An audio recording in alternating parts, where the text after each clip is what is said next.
Kuwait Council. Masyadong matagal na rin yung ating pinagsasabahan dito. Sana tuloy-tuloy lang tayo.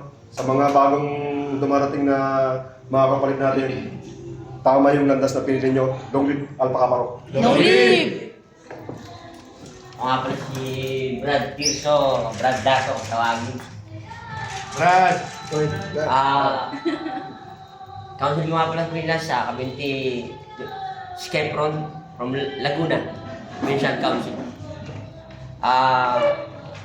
Year 2010, nagkaroon ako ng council, Kuwait Council. Yun lang, tuloy. Long live! Ako nga pala si Brad Erwin.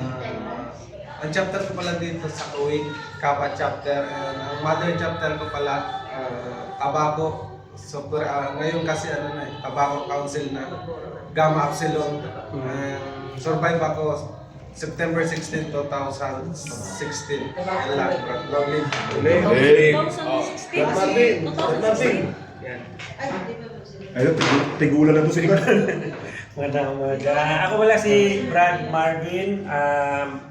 Survive ako 2003 sa Tintabita chapter sa Remio Council sa Cebu.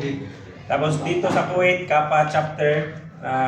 Join ako dito sa Kuwait Council 2022. Yan, long live! Sabi mo, Brad, umuwi ka ng Pinas, pero kaya kalimutan, bumalik ka. Si Susan! Si Susan pa! Tapos na. Pinas. Ako nga pala si Sis MJ. Survive ako nito lang July 2025. And then, dito ako sa Alpha. And, ang work ko is sa bahay. And then, yun. Hindi ko, kasi nagpakilala na ako last time. So, May Mga bago kami. Bago yan siya. Hindi pa lang pa naman na.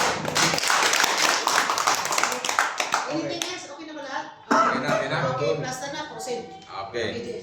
So ngayon, ang unang ating ngayon agenda, itong recap for coming 17th anniversary and election of new set of officers.